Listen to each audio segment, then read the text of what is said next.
مساء الفل على الجميع. تعادل جديد للنادي الاهلي بعد التعادل مع نادي الاتحاد في الدوري الممتاز، لكن المره دي التعادل مع البنك الاهلي اداء ولا اسوأ جدا جدا جدا من كل لاعبي الاهلي عدا مصطفى شوبير اللي كان رجل مباراه اليوم.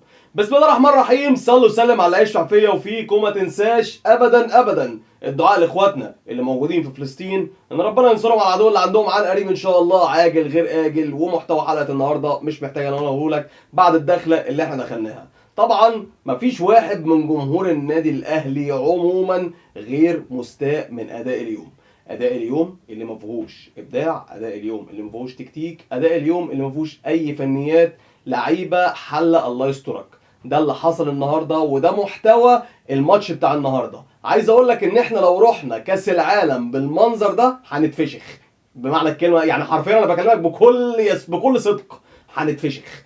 الماتش بتاع النهائي بتاع كوبا ليبرتادوريس امبارح، الماتش بتاع بوتافوجو واتلتيكو مينيرو، الاتنين كانوا بيلعبوا كوره بدنيه على اعلى مستوى من هنا لحد اخر المدينه اللي انت قاعد فيها. الاتنين بدنيا كانوا عاليين جدا. اي نعم بوتافوجو كسب امبارح، وعلى فكره كسب وهو ناقص لاعب من اول 5 دقايق. قدر ان هو ياخد الماتش من اتلتيكو مينيرو اللي كان بيشوط من مناطق بعيده جدا عن المرمى. تخيل بقى الفرقه البدنيه العاليه دي هتعمل معانا ايه بمنظرنا ومستوانا اللي احنا شفناه ده.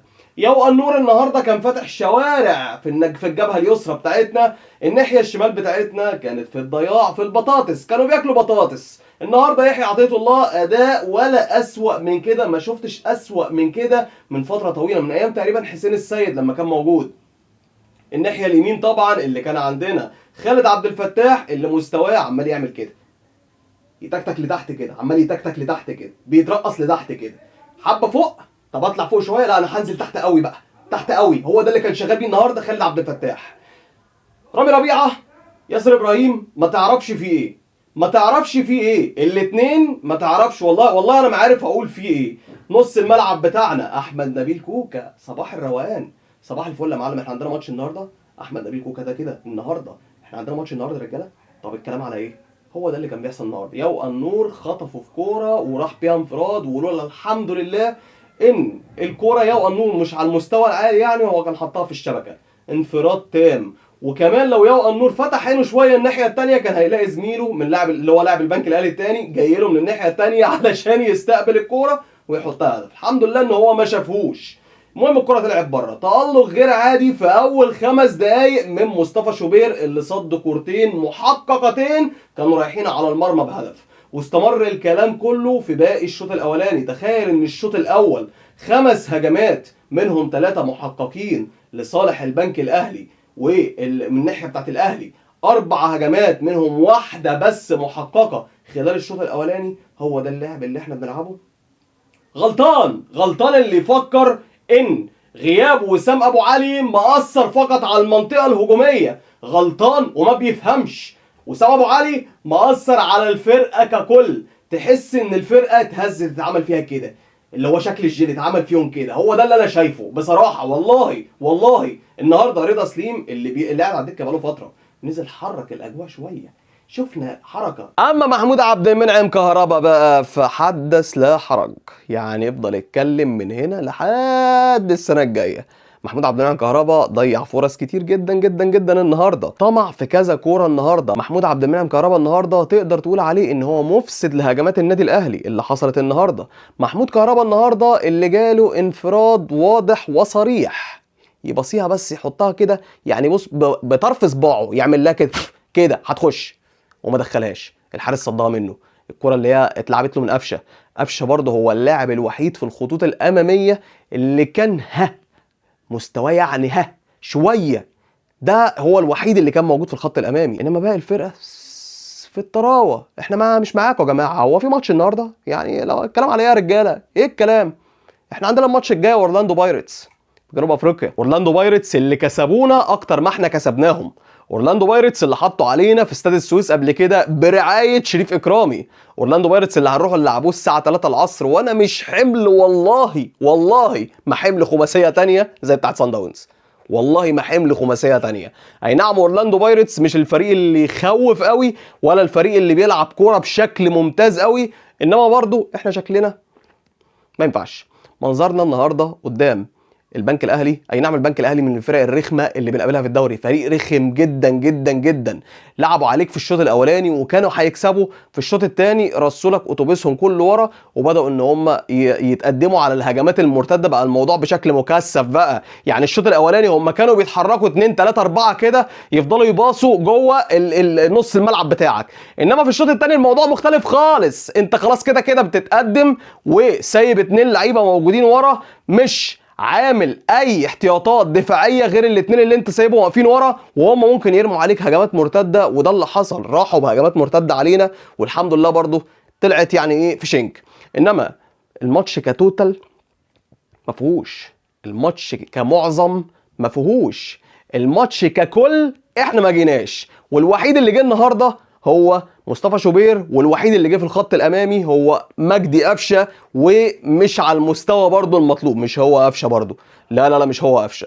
تعليق صغير بس على الولد اللي اسمه سمير محمد او محمد سمير اللي هو نزل في الاخر ده، يعني في شويه، يعني في لمحه كده، في حته كده، ان شاء الله يبقى له مستقبل جاي. يعني انا مش من عوايدي ان انا اتكلم على موضوع التحكيم خالص، ومش بحب ان انا اتكلم عليه زي ناس معينه اللي بياخدوا التحكيم حجتهم، بس معلش احنا لنا ضربه جزاء في الشوط الاولاني، معلش يعني ضربه الجزاء اللي اتشد فيها ياسر ابراهيم، اتجاب على الارض كده وهو بينط عشان يجيب الكره بدماغه، ده اللي انا شفته الشوط الاولاني. وتبقى حمار وما بتفهمش لو انت شايف ان هي مش ضربه جزاء، مع احترامي كامل احترامي ليك. يعني بطبيعه الحال انا مش بحب ان انا اتكلم على منظومه التحكيم خالص خالص اللي حصل في الماتشات، ولا ان انا اشتغل شغل العياط والنواح على ركلات جزاء حصلت او ركلات جزاء لصالح المنافس حصلت، الكلام اللي احنا ايه بنتكلم فيه ده. بس معلش يعني كل واحد برضه ياخد حقه. انا حقي النهارده ليا ضربه جزاء في الشوط الاولاني، الفار كان فين؟ ما شافهاش، ما عادهاش، ما قالش للحكم ليه انه يجي حتى يشوفها. يعني انت رحت شفت الكوره اللي اتحسبت هاند بول على رامي ربيعه في الهدف اللي هو حاطه،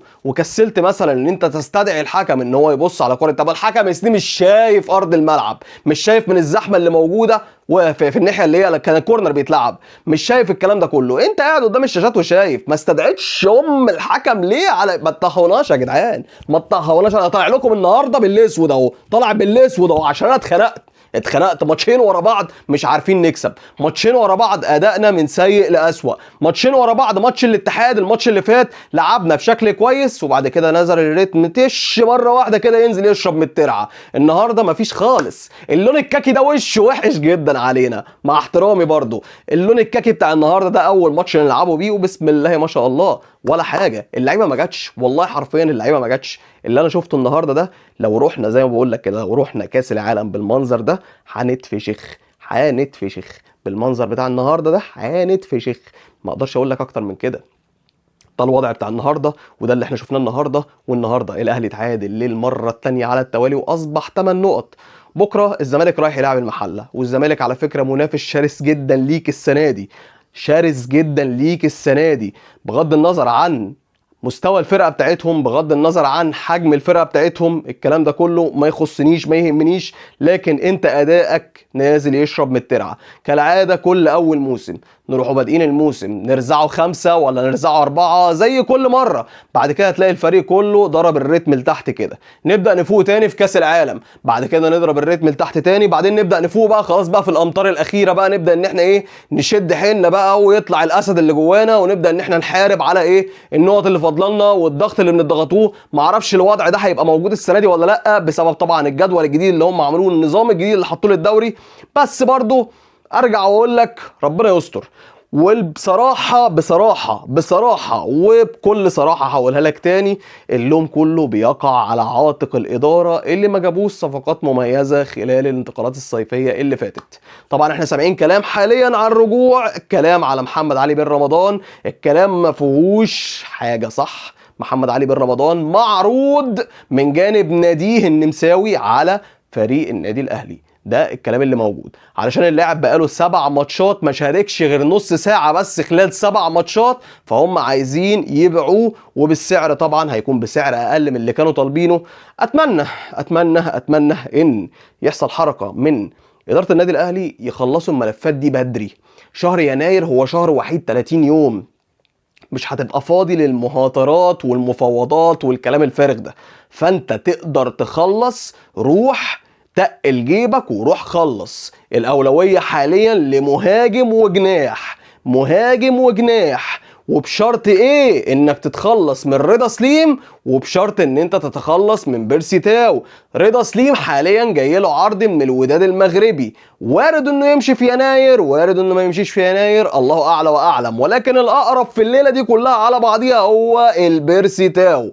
هو بيرسي تاو اللي بنسبه كبيره هيرحل في يناير، بنسبه كبيره يعني مش اكيد، يعني وارد يقعد يفضل معاك لحد الصيف. يا لهوي على اللي هيحصل فينا، ربنا يستر. والله العظيم 3 بتفرج امبارح على بوتافوجو ده، اللعيبه دي بدنيا هيسفلتونا، والله هيسفلتونا.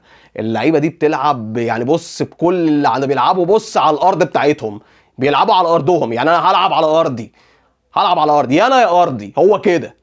يعني يا انا يا ارضي، يا تطير رقبتي عشان تاخد ارضي، يا اما بص انا هسفلتك. هو ده الشغل اللي شفته امبارح. عيال تقيلة جدا جدا، عيال سريعة جدا جدا، عيال فاهمة بعض، فاهمين بعض. تخيل مطلوب منهم في نهائي قرن زي اللي كان عندنا كده، نهائي قرن، الفرقتين كانوا من البرازيل، نهائي قرن وبيتلعب بره البرازيل، بيتلعب في الارجنتين، نهائي قرن بين الفرقتين دعكوا بعض امبارح. والله العظيم 3 انا بقيت بتفرج على الماتش صعقت من اداء بوتافوجو. انا عمري ما سمعت عن الفرقه دي، يعني انا مش متابع جيد قوي للدوري البرازيلي، بس انا اعرف اتلتيكو مينيرو علشان كان موجود فيه رونالدينيو، واعرف سانتوس البرازيلي علشان كان موجود فيه نيمار. دي فرق، وفلومينينسي وفلامينجو، يعني دول الفرق اللي احنا ايه عارفينها لمجرد مثلا ان هم قابلوا الاهلي، او زي بالميراس برضو قابل الاهلي، يعني لمجرد برضو ان الناس دي قابلت الاهلي، يعني ده اللي انا اعرفه. انما انا مش متابع جيد قوي للدوري البرازيلي. ففرقه زي بوتافوجو دي انا اول مره اسمع عنها، وتقريبا دي اول بطوله قاريه ياخدوها، ده اللي انا اعرفه يعني. ولكن الاداء بتاع الفرقه امبارح، اتفرج على الملخص يا سيدي، روح اتفرج كده، شد على اليوتيوب كده واتفرج على الملخص بتاعهم عامل ازاي. والله العظيم 3 الفرقه دي هتتعبنا هتتعبنا. وفريق باتشوكا لسه، واحد هيطلع لي دلوقتي هيقول لي ما هو لسه هيلعبوا باتشوكا. طب انت اتفرجت على باتشوكا اداها عامل ازاي؟ انا يا سيدي اتفرجت. باتشوكا لا تمت للواقع بتاع بوتافوجو بصله. باتشوكا فريق اقل بكتير جدا من بوتافوجو في الاداء وفي التكتيك وفي اللعب. لعبوا فريق في النهائي بتاع الكونكاكاف اللي هي البطوله بتاعت امريكا الشماليه اسمه كولومبوس، كسبوهم 3-0، كسبوا كولومبوس 3-0. تخيل بقى ان الفرقتين دول هيقابلوا بعض، واللي هيعدي منهم هو بوتافوجو بالاداء اللي انا شفته امبارح ده طبعا، واللي هيقابل الاهلي هو بوتافوجو بفرقتنا الحاليه اللي احنا مش عارفين اخرتها ايه. يا لهوي، ده احنا هنتضرب ضرب يا جدعان، ربنا يستر. عموما لو انت والابطال اللي وصلوا معانا لحد اخر الفيديو، اشترك، فعل زر الجرس، اضربنا لايك عشان الفيديو يوصل لاكبر عدد من الناس.